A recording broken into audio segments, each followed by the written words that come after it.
Welcome. It's so great to have all of you tune us in and turn us on. We got a special show for you today. I have a very cool guest, April Elliott Kent, joining us here today. We're going to talk about the astrology of Jupiter Saturn conjunction. It is something we've been talking with all of you about for weeks now, and finally the day has come. The reason I reached out to April was because about a week or so ago, I was looking at my chart and how and what I wanted to get done. And so I found April and I was so impressed with what she was doing and how she was doing it. And so what I was able to do was to then have my solar return run. And that's another word is I got to look and take a sneak peek ahead. Now, what did I learn? Well, I learned a little, but clearly not enough for me to fully understand the esoteric impact of what this year is going to be. All of us want to know, what are we shifting? What's changing? And so it was really kind of intriguing for me when I looked at Big Sky Astrology and what she was doing and how she was doing it. And then I decided I need to have a conversation today with her about what this means on the day of the meaning.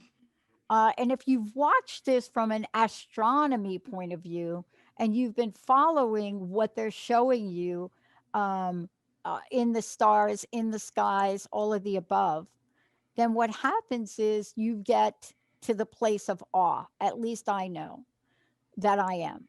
But then when you think about what is it we're doing here today, and what is it that April has said yes to in her life about sharing aspects of astrology that tap into not just the lining of the stars, but also the soul's pathway. Today, she's going to take us on a journey on this happy solstice day and talk with us about not the new moon in Sagittarius, what does that mean, but so much more. April, it's great to have you. Welcome to the show. Thank you. I'm really happy to be here. And thank you for inviting me, Dr. Pat. This is wonderful. It's so great to have you here. There's so much that I found when I found you. There was so much on your website and the way you talk about this that really caught my attention. Oh, that's Right? great. Yeah, great to hear. Yeah, it's all anybody's been writing about, really, in astrology. At the beginning of last year, it was all about Saturn and Pluto, which was the really big conjunction that got the year off to a big start. And I have to say, a really difficult start. And we knew when we saw that coming as astrologers, that's all anybody was talking about in 2019. And then throughout 2020 as well, we have been looking at how that particular coming together of Saturn and Pluto has really played out in society, in the culture, in our lives. And so now this is like the bookend at the other end of the year, this beautiful Jupiter-Saturn conjunction that we have in Aquarius. So we're all feeling pretty excited about it and happy to be writing about something kind of uplifting for a change. And that's really why I wanted to have you on here, because my listeners probably ad nausea are tired of me following Jupiter. Of course, my planet, my ruling planet, one of my ruling planets. I split the scene between Jupiter and Capricorn, so they have Okay. a very interesting relationship in my chart. Right. But I had to take a sneak peek because I know what it was like when Jupiter started to make its rounds. First of all, in Sagittarius, then in Capricorn, right? Mm-hmm. And so if I look back and I say, wow, that makes sense, nothing makes more sense than looking back at 2020 and looking at this Pluto Saturn thing, right? Mm-hmm. Yeah. And people are a little afraid. So that's why I wanted to have you on, because we're in a new energy, aren't we? I absolutely have felt it. over the last week. I don't know about you. If Yeah. Jupiter is, do you mean that you have the sun in Sagittarius in your chart? I have the sun in Sagittarius and my moon in Yes. Capricorn. And There I you got a bunch go. of other Sagittarian things, but they're all up like here in this right quadrant. Hmm. Um, So you are, as you say, I mean, you're sort of the litmus test for this conjunction because Jupiter and Saturn are two of your most important ruling planets. And in my chart as well, I'm having a Jupiter return tomorrow. wow. So I'm really kind of feeling this energy, and I have the Saturn Pluto conjunction on my Saturn because I was born with Saturn in Capricorn, Jupiter just in Aquarius and conjunct. So I find myself over and over being the mouthpiece for this particular conjunction. I guess you are too, because we're Well, really tuned into yeah, those. yeah, I've been the mouthpiece with very little knowledge and education. So I'm the mouthpiece that talks about it from a practical, this is what's going on. Yeah. Um, Yeah. my understanding, and let's give people a little backdrop to this, is that I've been sharing this beautiful relationship between Jupiter and Saturn. And it's almost like you can get one of those sci-fi movies, like the one where they show you the meteors are going to crash and like that. Yeah. Because when you see how close they get, what is it? Mhm. They haven't come this close in hundreds of years, right? Well, except they're not physically close. It's sort of like close in the way that when we have a solar eclipse, Okay. there's this very, very funky coincidence, celestial coincidence that means the distance of the moon from the earth and its size lines up in just the right way so that we can get an eclipse. They're obviously not right. We're not right next to each other. It's the same with Jupiter and Saturn. I mean, they're very, very far apart. But every now and again, every 100 years or so, you will get a situation like this where they appear really close in the sky. I'm so excited tonight to go out and see the Yeah. exact conjunction because it's Yeah. been beautiful and clear. You're in Seattle, right? Yeah. Yeah. We're going to Yeah. watch it on the internet. Right. Well, here in San Diego, I have to say, it's been beautifully clear. And I've been going out every night, seeing that night that the moon was really close as well. What, 4 or 5 days ago was stunning. And last night, it's just, you see it getting closer and closer, and it's really something to see. So yeah, we're really excited about it. And there's some speculation, of course, that something similar was what's referred to in the Bible when they talk about the Star of Bethlehem, Yep. the Christmas star. So, because it's just going to be dazzling. So yeah, having them come together, though, they come together in a conjunction every 20 years. So this is kicking off several cycles. One is the regular 20-year, what we call a synodic cycle of Jupiter and Saturn. Jupiter has a 12-year cycle to go around the sun, and Saturn has a 29-year cycle. So it's only every 20 years that they sync up, and we get these great conjunctions, we call them. And they're fairly spectacular. What they're doing is resetting of the economy, politics, culture for the coming 20 years. Yeah. So that's kind of what we're looking at today on the day of the solstice, which is kind of exciting. Well, here's what excited me when I started to like dabble into this a little bit further. And I did get my solar return chart from you, and I got an additional chart. And of course, I've been looking at it and literally cannot make sense of it except for what you've written and helped me get clarified. But what I've noticed about it is the sort of movement in it. But isn't the game changer really Aquarius? Oh, I I mean, mean, because we're talking about Jupiter and Saturn, and they do the dance. But they mhm. have not danced with Aquarius in a really long time, have they? Right. It was since 1405, at the dawning of the Renaissance. So it has been. So what happens with Jupiter and Saturn is it takes 800 years for these great conjunctions to move through all of the elements. So we've been having them in earth signs for about 200 years. And now they are switching once and for all to air signs. We'll have that for about 180 years. So it's really very exciting. As you say, Aquarius hasn't had its due in a very long time. And we're kind of looking at this with some excitement and thinking, well, this is, probably what we saw when we first had Jupiter and Saturn coming together in an air sign, just as a little fluke back in 1981. It was in Libra. And that really kicked off a 20-year cycle of amazing advancements in technology. Yeah. personal computers and cell phones, and the dawn of the internet, and cable television, and the changes to the news cycle, and so forth. Yeah, So it was we. dazzling. Your word was dazzling, right? I think, Mhm. let me not misquote you, but when you were talking, April, about like the sky dazzling, my sense is a sort of dazzling transition time. Mhm. Now that's mine, and I know we're going to have some interesting rough spots, but call me biased.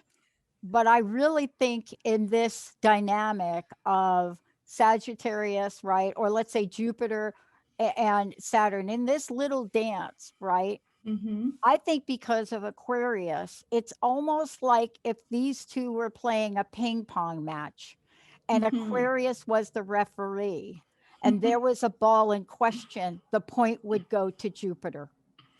Maybe I think so. I like how you're thinking of that, and I share your optimism about it. I would say that the analogy is a little better to a playing field. Aquarius is like the playing field where Yes. they're going to be playing out.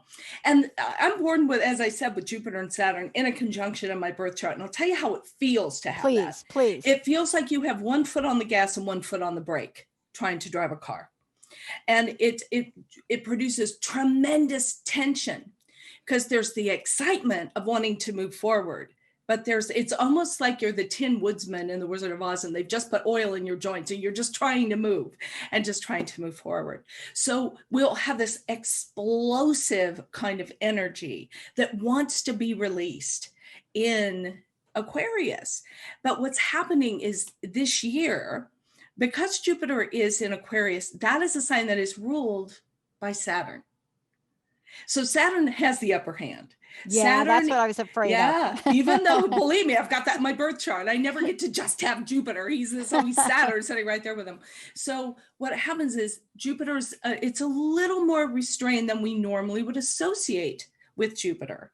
You know, it is more a little more strategic, a little more calculated, very intellectual. But make no mistake, I have felt it over the last week, this excitement, this rush of energy of these things moving into Aquarius, because Aquarius is an exciting sign. It's a sign whose job is to wake us up and to make sure we're really paying attention to what's going on around us, and also to calculate some kind of vision for the future and some attention to our personal legacy as well. It it's fascinating you say that, and I did forget that about Saturn. But when we take a look at this, there are many other planets in play as well. I know we're Yes. focusing on these two today because Mhm. they get this is the Oscars, and this is that Yeah, right. right. This They is get best to, picture here. yeah, Yeah. this is best picture, and they get it. But there are other planets working in Yeah. in conjunction with the energies of this. But Hmm. from your perspective and your excitement, and certainly with your colleagues, right? Hmm. When you think about this and where we were in 2020 and what this represents moving forward, Yeah. what excites you most about what's coming? I think it is it's the feeling that energy and enthusiasm and optimism will begin to return. Because in 2020, it was not just Saturn with Pluto, which was a really dark, heavy conjunction. We have that about every 35 years, and it's never happy news. But then Jupiter joined them, and Jupiter has been in Capricorn. Now, Jupiter again doesn't work quite as well in the Saturn ruled signs of Capricorn and Aquarius. So every 12 years, you're going to have 2 years in a row of Jupiter kind of having to restrain himself, energy being low. So on the other hand, Jupiter being there was good news for Saturn and Pluto, because it did give a little bit of hope, a little bit of a sense of we can learn something from this. Jupiter is the learning planet. He wants us to make meaning of our world wherever he is. So in Capricorn, it was kind of hard, there were whole months at a time that was a little hard to see. We did have a period between the end of March and the beginning of July, when Saturn briefly went into Aquarius. That's when we went into lockdown. and social distancing. And it so perfectly suited one way of interpreting Saturn and Aquarius, which is constraint with socialization. So but I don't think that's what this whole transit of Saturn and Aquarius is going to be about at all. I think we're supposed to learn how to rebuild society. You know, we have never been so polarized. There has never been in my lifetime such a lack of any kind of consensus in our society about even who the authorities are, who should we listen to, what is our path forward as a people. During this Capricorn time, because Capricorn is such a solitary sign, and it really described this process of the last year of us going into our little caves, and each of us sometimes individually figuring out, what do we believe about all the stuff that's going on? What do we think is the right way to respond to this emergency? And how long is it going to last? And what's progress going to look like? How are we going to get out of this? Well, now that everything is moving into Aquarius, my excitement is that there will be a shift into reclaiming some of that sense of society, of the way we share and co-create our world, and to come up with some visions for the future. Because during the last year, I don't know about you, Dr. Pat, the thing that's been hardest for me is there's been nothing to look forward to, except maybe this Jupiter-Saturn conjunction. Yeah. I Yeah. mean, because you can't plan a trip, you're not going to go to someone's wedding. It's just been a lack of the future. We have been denied the future. And that is what Aquarius rules. It's the future. Yeah. So this Yeah. year, and coming into February, we've got a ton of planets in Aquarius joining That's what I Jupiter was and going to ask Saturn. you, right? Because as we move forward, we're talking about two right now, Mm-hmm. but that's not everything that's in play, Right. right? And that's what I hear people excited about. Of course, people are excited about today. Yeah. They're excited about the energy of this. Truly, if you come from my generation, we've been singing about the age of Aquarius before it was even like the age of Aquarius. Right. Uh, but that shift you talked about, and this is my sense of it, so help me out, started a couple of days ago, maybe the 17th or 18th. Mm-hmm. And then I found out that is when, is this correct, where Jupiter actually started to move into Aquarius. Is that true? I think Jupiter moved in on the 19th and Saturn moved in on the 16th. Okay. So, what's interesting is the burden of things seems less. Yes, that's how I feel. Exactly. I don't know if it's like what do you call it when it's you know what I'm trying to say, when it's an idea that's been planted. Yes. I haven't had enough coffee yet, clearly. But yeah, I'm looking at my coffee that's ice cold, so I'm kind of with you on that. Yeah. But this is really the time for us where we're looking at this. Now, let me ask you this question for people that want to know. I had not gotten my solar return done in a long time, and I used to get it done every year. Mm-hmm. And my first step was to literally get the paper form from you. My next step is I don't understand what any of this means except all the great detail. But Yeah. you have another way of looking at this. There's so much information. As a matter of fact, it's one of the most thorough reports I've ever gotten, Mm-hmm. right? Yeah. But there's much more to this. And I love the way you talk about this. And let me give you an example. You go, as I'm looking at this and I'm reading, you take us on this interesting journey, and you say, let me give it specific for me. You say, if your feelings about your profession are positive, push through. Now, this is from my chart. Mm-hmm. And then it says, if your feelings about your business profession are negative, pretty much don't pay attention to them. And Yeah. I mean, this is interesting because people looking for ways to make sense of things, right? Right. My son now in the 10th house, and certainly Mm-hmm. looking at that and what that means. Mm-hmm. But when we look at it, we try to make sense of the energy of it, and we try to make sense of what it means to us. From your perspective, how can we share with people about what this day and this conjunction might mean to the world? Well, there's what it means to the world and there's what it means to us individually. And I don't Yes. think it's completely different. Okay. But, we talked a little bit about what I think it means for us as a society moving forward. Usually, when at least we've had Saturn in Aquarius, Jupiter only lasts a year in a sign, but Saturn takes 2.5 years. So it's a little more of a profound effect from that. And in the recent past, in my lifetime, when we've had Saturn in Aquarius, it usually is a time of progress in society. So I think we can expect to see a lot more of that in the next couple years, next 2.5 years. And in particular, in this year with Jupiter also in Aquarius. For us personally, a lot of it is going to depend on how much you know about your chart, how much you know about astrology. If you know about your chart and you know how to, place something in a chart, you can look for the house of the chart that has Aquarius in it. And we're looking for the very first degree of Aquarius. That's where this conjunction is the strongest.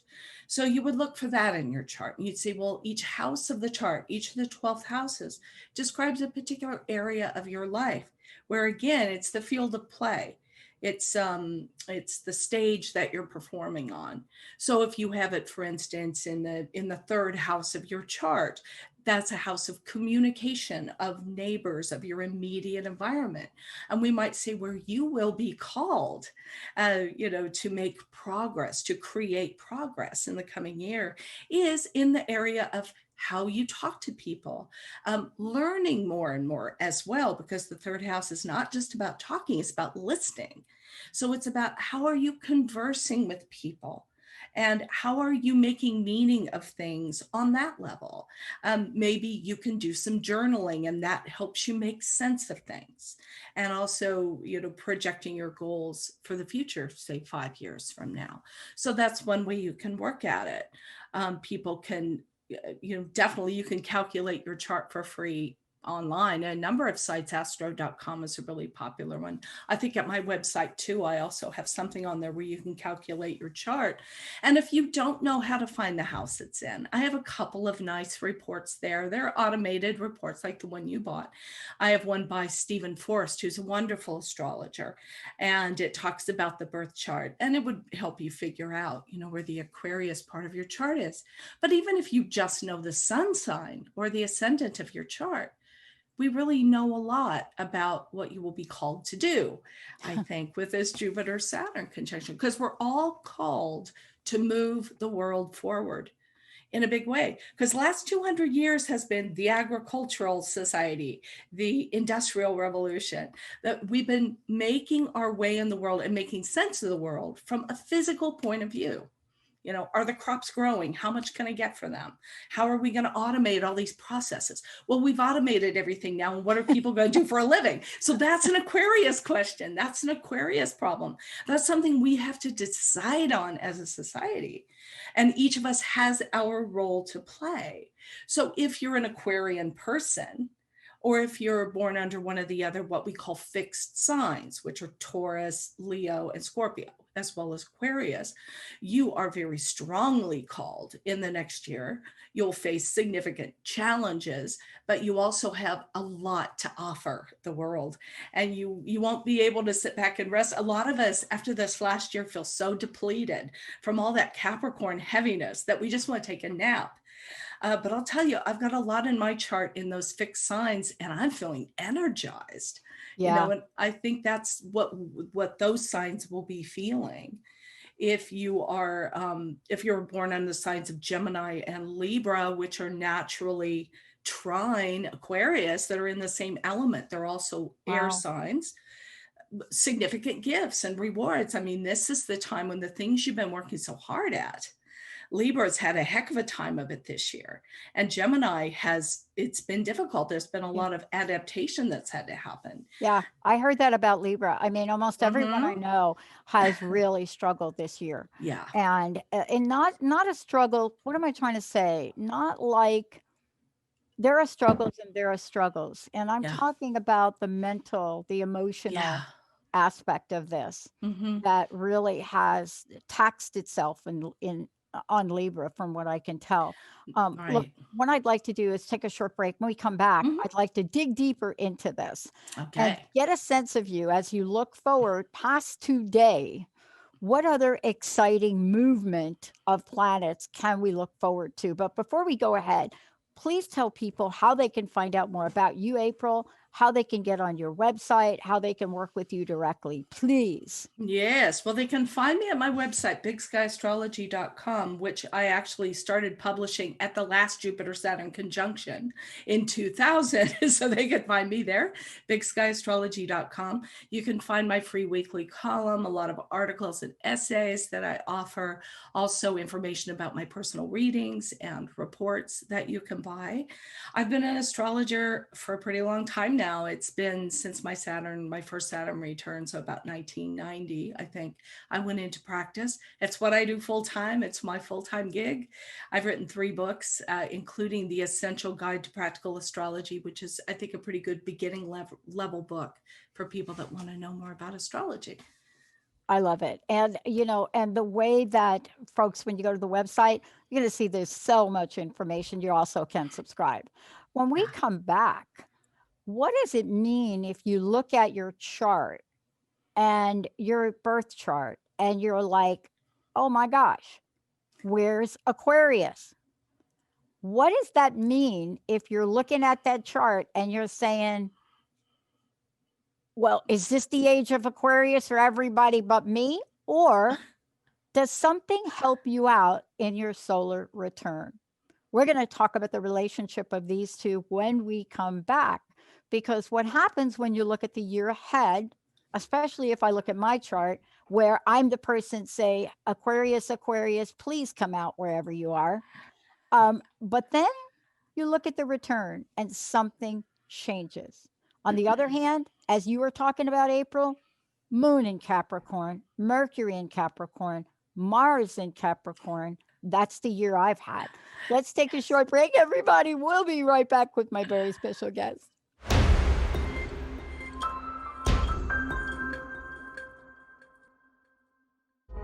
Hey, everybody, welcome back. We are taking this on for those of you.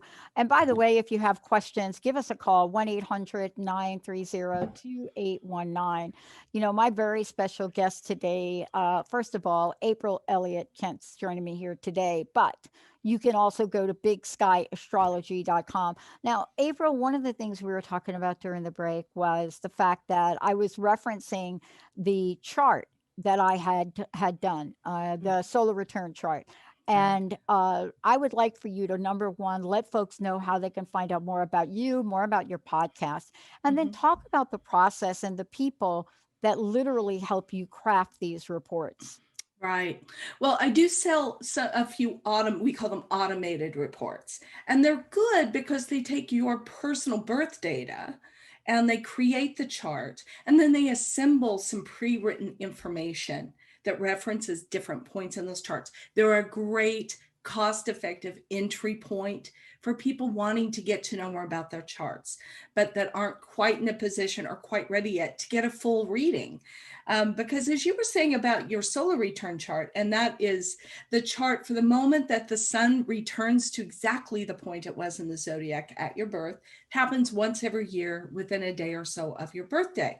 And this is a report written by my colleague, Mary Shea, who is brilliant, really does a lot of work with solar returns. I was telling you, I run my solar return report every year because I love what she has to say about these. And they're great. They're really comprehensive. I also sell a couple of reports by Stephen Forrest, who's one of my favorite astrologers and favorite astrology writers. I believe deeply in these reports. I sell like 3 of them. And then I have a report on eclipses that I wrote myself. But there comes a point when it is a little hard to make sense of it if you don't have much of a background in astrology. And that's when it can be helpful to get a reading at least once to understand your birth chart. So you get a full reading with myself or, another astrologer and sit down and really go through it. People can find all of those most services at my website. Just go in my online store. There's also a section where you can read about my philosophy about doing readings and what people can expect with that process. So I think it's a good idea. I do have a podcast and I wanted to shout that out before I forget, because, oh my goodness, we just started it last year, myself and my producer and co-host, whose name is Jen Brown. And she, lives in Minneapolis, and we just hit it off, and we're having the best time producing this podcast. It comes out every Monday. We have a lot of fun. There's a lot of laughs. But our idea with the podcast was, there are a lot of podcasts out there for people that are really proficient with astrology. We wanted to talk to people who are not dumb, but don't know a ton of astrology. So it's a little bit of a teaching opportunity for us. And we try to just take a look at the week ahead, say what we think about it, and we're really having a good time. So it's just called the Big Sky Astrology Podcast. You can find it wherever you get your podcasts, and subscribe to that. We would love to have you aboard. Awesome. Thank you so much for that.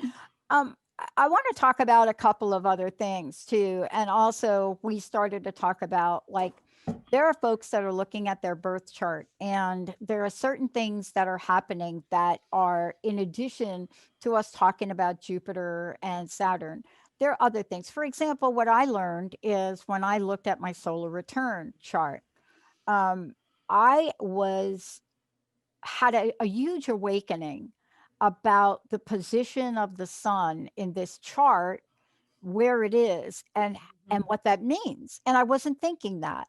I wasn't thinking about, oh, wait a minute. My sun has now moved to my 10th house. And right, you know what I'm saying? It's like you think about your birth chart, but you think about it's always going to be there. It's going to be like right there. But then things move and things change. Right. And the Well, there are houses change. Yes, there are several different methods that actually many methods that astrologers use to reflect your progress through life, because you don't stay the same. And astrology reflects that. Now, your birth chart's always going to be your birth chart. It is the map of your potential. It says, here's why you're here. Here is the work that you have to accomplish, and here are the skills and challenges that you are given in performing that work. So that's always our base chart. We always begin with that. What makes the solar return chart unique is it takes, it's a moment in time in a given year. And it is sort of a microcosm of all of the other systems that we might use to interpret the year for you. All of these same kinds of things are going to show up in that solar return report. So that's a fascinating one. We will also look at what we call transits, which is the position of the planets in the sky right now as they impact the positions of the planets in your birth chart. So if you have something in your chart at 0 degrees of Aquarius, say it's the sun, let's say that you were born on January 21st or whatever it is, and your sun is at 0 degrees of Aquarius, we know this Jupiter Saturn resonates with that part of your chart. And it says, what's going on out there, transits, is sending stuff to you personally in this point of your chart. So that's how we work with that. So you look at the house that it falls in, and you look at any planets it's connecting with. I find it fascinating, and thinking about this and thinking about the importance of where things are relative to a house. So can we talk about this for a minute? Because folks get their charts and they look at it and they say, I'm a Sagittarian, or I'm a Virgo, or I'm this, or I'm that. But I was fascinated by having a different perspective this year, especially from my solar return.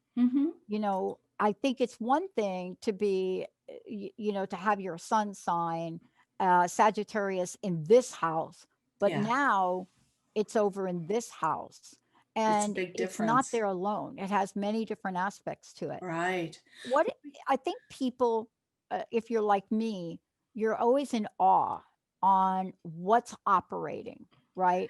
What does it mean to have 5 or more cardinal planets? Or what does it mean, in my case, to have 0 or 1 air planet, right? But then when you move on and you talk about the sun, and let's do that now, and the placement of the sun it seems to have a significance and importance. Help me out. Am I overemphasizing that or No, it's because that chart, the solar return chart, is yeah, based on the sun. yeah. It tells the biggest story in that chart. You know, there are lots of other planets in astrology, but let's give the sun his due. You know, there's a reason sun sign columns work a little bit if they're written well. It's because the sun's so important. So what we say in a solar return chart is we look at the house placement the sun is in. It's the core message of the year. We look at the houses of the chart that have Leo on the cusp because Leo is ruled by the sun. So you're going to see a lot of emphasis in those houses as well. And then you're going to look at the other planets and see what they're doing as well. But the sun is the whole story in the solar return chart. Do you know what house of your birth chart the sun is in? Yes, I do. I think it's the ninth house. It's the one over, like, here's the top, right? Mm-hmm. It's the one to the right. So the ninth house, yeah, Yeah, I perfect think for it a is the radio ninth house. I person. can look real quick. Mm-hmm. So that gives it a double Sagittarian feel Yeah. and And influence. yeah, and now it's hopped over to the 10th house, Mm-hmm. right? Right. So it says It's the emphasis. fascinating. Yeah, the sun is about what we're trying to be. You know, it's an aspirational symbol. It's not like we come out of the chute knowing how to be our sun sign. You had to learn to be a Sagittarian. And a lot of those qualities came naturally to you, but not the whole ball of wax. So we go through our lives aspiring to be what the sun describes in our chart. So in the year, and you'll just have it for a year, but it's fun to have the sun in the 10th house. It means that all these things that you have from having the sun in the ninth house, which is a sense of why the world works the way it does, a curiosity about what things mean, and a certain propensity to scholarship as well, like taking a lot of different ideas and then making meaning from them. So what happens is this year, that gets taken to the next level in your career because it's the 10th house. But we're always coming back to the birth chart. We're always coming back to basically you're this, and this year you get to do it here. Yeah. This year you get to really shine. You get to take, well, you've started your network, but this would also speak of some other big project, Well, possibly in the the wings. project is the expansion of the network. We've Yeah. been building an expansion for 4 years, and we're Mm-hmm. finished with our technology, Yeah, fantastic.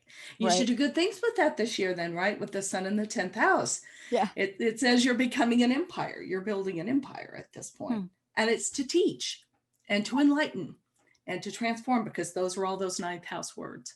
Yeah. So you see how they work together? I do, and I was fascinated by learning about this as I was reading through, how the energetically and connectively we're given choices. And Mm-hmm. I think this sometimes is a problem when we think astrology is going to dictate or predict everything. Yeah, and every astrologer has to come to their own understanding of the role that fate plays in life and in our work. I don't tend to be fatalistic like you. I have the sun in the ninth house. I have Sagittarius rising. I like to think that possibilities are limitless. That's why I call my website Big Sky Astrology. I'm not from Montana. I like the idea of boundless opportunities. So I like to think that there are certain things, possibly if you believe in fate, that there are certain things perhaps we're fated to experience, but what isn't fated is our response to that. And what I find so useful for me personally in astrology, and it seems for my clients as well, is that astrology can help you focus on a different way to frame things and to look at. I always look at anything in a chart and think it wants something, it Yeah. wants a positive expression. How can we help? But until we're enlightened to that, often we'll do it all the wrong ways and be frustrated and start to really hate our chart. But really, everything in the chart wants something for us. And so it's a question of figuring out what that is so that we can just make a little pivot in sometimes in one small direction and everything falls into place. So Yeah. rather than, yeah, it's prognosticating. It's saying, well, this is what the weather's going to be, but what are you going to do about it? Are you going to take out an umbrella, or are you going to get soaked? What do you want to do? Yeah. Well, what I find fascinating about this is too how it all works. And a friend of mine said to me, but do you understand that the difference between your birth chart and your solar chart is changes everything? Meaning, what's my ascendant now? What was my ascendant on my birth chart, and what's my ascendant now? Mm-hmm. And what's the meaning of those things? And I Right. find that really fascinating when you look and you step back from it and you look at what our lives and the evolution of our lives have come to mean. But Yes. don't you find intuitively, like intuitively, before I read what I read in the solar return, and especially about what you just said in Mm-hmm. the 10th house, I intuitively knew that this was the year that's coming, Mm-hmm. right? I had an intuitive sense. Um, some people call it an esoteric sense. Some people say there's a soul path nature to this. Can Mm-hmm. you talk for a minute about the soul path nature to astrology? I could tell you what I think of it, Yeah. because I don't, when we start getting into anything that's metaphysical, anything that's esoteric, it's not like something we can prove, Yeah. right? So it's like religion. It's you take it on faith. So with astrology, people used to ask me, "Oh, do you really believe in astrology?" I said, "Well," I used to say, "Well, no, it's just a language, and it's how I describe life." But of course, I've come to the realization, the understanding. Of course, it's something you have to believe in. The core belief of astrology is everything's connected. And unless you have that belief, astrology makes no sense whatsoever. But if you sense that there is a way that the universe works, it's like this giant, complex mechanical device, like a clock, and it's just ticking away. But unless you believe that we are all connected, that there is no such thing as coincidence or whatever, astrology makes no sense at all. A lot of astrologers, there are astrologers called evolutionary astrologers. Stephen Forrest is one of them. And they believe, very strongly in an evolutionary path that includes past lives. And they'll read certain points in the chart as being specifically related to that evolutionary path and Wow. what you're here to accomplish, and that everything else in the chart is in support of that. And it's an interesting theory. I've had a reading from that perspective. It was really helpful, really meaningful. Is it true? I love what Stephen Forrest will say. He sat down with me. He said, "I'm going to tell you a story, and I don't know if it's accurate, but I know it's true." Because what he was saying was the details of the story he was intuiting about past lives was not what was important. What was important is what I'm going to do with it here and now and moving forward. So I think that's another thing that astrology can help us with, is to give us a sense of ourselves as connected to something bigger than our own small concerns, and to walk that path with more intention. Does that Yeah. answer your question? Yeah, I mean, what I find fascinating about it is in the conversations I've had over the years, people have said to me that have done sort of astrology, solar returns, whatever the language is, have taken a look. And, sometimes people look out more than 1 year, or they'll take a Mm-hmm. look and they'll see, where a planet is and what its Mm-hmm. time is of moving from here to there. And Absolutely. somebody made a comment to me, and I can't remember who it was, but they said something like, and this was 10 years ago. They said something like, and you never want to hear this, April, by the way. They Okay, said I'm some, listening. they said something when we first started the network 10 years ago. They said, you're going to build something, but you're not really going to see the full impact of it until 10 years. Now you're thinking, what? Because that's not what you want to hear. I know. But it doesn't mean that things aren't going to progress. And I went back and tried to find the email from this person because they're spot on. I could Mm-hmm. never have predicted that it would take 2021 for us to realize and finish the what we're building in the world Mm, of radio and podcasting. And right. yet it all got finished in this time period, which is highly, we were unpleasantly surprised. So, how can we help people today look at the optimistic side of what might be coming this year? Well, it's a good question because I can't tell you how many people have come into my path in the last week that are really stuck in that very dark, negative Capricorn space, and they're feeling very resistant to any message of hope coming from, Jupiter and Aquarius and all of that. And that's it's hard to make that shift. And what I have said to people, because I believe in being realistic, because I don't think realistic is pessimistic. No, I think realistic honors Saturn. Saturn has his place. It's not just to bum us out and keep us from getting what we want. To build what you wanted to build, for instance, that was Saturn work, as well as other planets. But Saturn is the one that sees the long game and respects that there was a lot of work, just hard grunt work. If it were easy, Dr. Pat, everyone would have done it. But it's not easy, and it was your path, and you walked it in a Saturn way. So we have to thank Saturn for that today. We have to respect him for that and say, thank you. We know that the last couple of years have been brutally hard, but it's like we've been in boot camp to prepare us, because you think changing the world the way Aquarius wants us to change it is going to be easy. It is not. It is hard. And Aquarius has within it as a symbol that wisdom, because it's ruled by Saturn, as well as Uranus in modern astrology. And that's like the electrical impulse, the thing shooting forward in a way we couldn't have imagined. But there's a lot of Saturn that goes with building a future. And sometimes I do have to sit with clients and they're saying, when will I find a partner? And I'm thinking, like 6 years. I don't want to tell them that. But what I want to focus on, let's talk about where you are now. What is it that you feel is getting in the way of you finding the kind of relationship you want? Because someone doesn't go from here to there in a week if it's something important, right? It's something that takes time. And people have to sort of realize that. And it can be, it's not the kind of news that you want to give a client ever. So you try to find ways of appreciating the here and now and the work that they're doing now that will pay off later.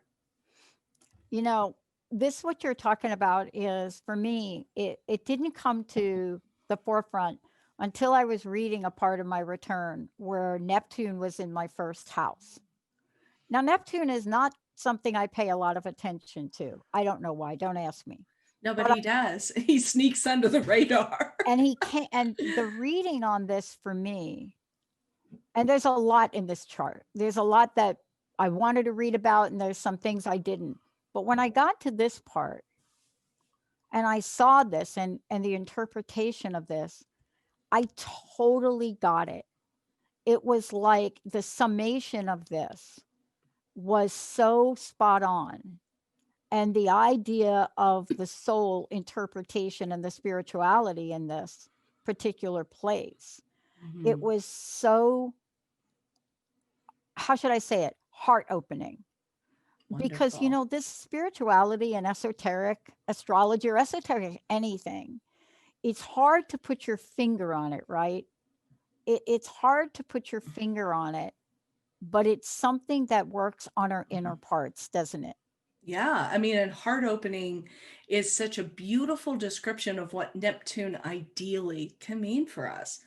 And when you talked about other planets that are really having an influence on us, Neptune's been quietly there alongside all those Capricorn planets all year in pretty close aspect, a sextile aspect, which is one of opportunity and promise. And it's saying, if you will just trust the process, if you will do the Capricorn day-to-day work and just keep trudging along, then, and have faith, in the end, you will be successful. And it's the faith part that has been so elusive for so many of us this year, because it's hard to see the future. It's been really hard to see where we're headed. But we've been in a perfectly Neptune limbo all year. People having to lock down, be in quarantine, see very few people, spend time with their thoughts and their ideas. That's Neptune work. It's spiritual work. So we've been in seclusion for this year. And now I feel that that's something we are kind of getting ready to bounce out of, Mm. is that seclusion. Wow. April, thank you so much for joining me on air. I want to again ask you to let folks know all about what you have, what you're offering. And then I'd like to ask you for your personal message for today, what you would like to leave us with. All right. Well, thank you. And thank you again so much for inviting me. This has You been bet. such a treat. And people can find me at bigskyAstrology.com. That's my website and home. You can sign up for my mailing list. And if you do that, you get a monthly lunar workbook that comes out at each new moon, as well as information about different, articles I've published and things that are coming up, events that I'm doing. I have books for sale. One is The Essential Guide to Practical Astrology, and the other is called Astrological Transits. And you can find both of those at Amazon or pretty much wherever you get books. They're both available in Kindle format as well. And of course, my wonderful podcast, the Big Sky Astrology Podcast with myself and Jen Brown, that comes out every Monday morning, bright and early and dependably. Find it wherever you get podcasts. And my personal thought for the day is, I guess, believe, really, because it's the solstice. It's that time when the sun's gotten as low in the midday sky as it's going to get, and there's no place to go but up. And we are all rising and moving toward the light. And the Jupiter-Saturn conjunction is a big part of that. So go out tonight, try to see it where you are, or watch it on the internet like Dr. Pat will be doing. Yeah, for sure. I mean, we were hoping we'd see it, but it's not going to happen. It's not looking good for you. No, Yes, it's not. sorry. I'll tell it hello from me. Yes, From please you. do. Yes. Send it my love. I will. Okay. Oh my gosh. Thank you all for tuning us in and turning us on. And please step into your fullness right now. Step into all that you have ever thought about yourself to be. But today is when you know you are much more than that. We'll see you next time.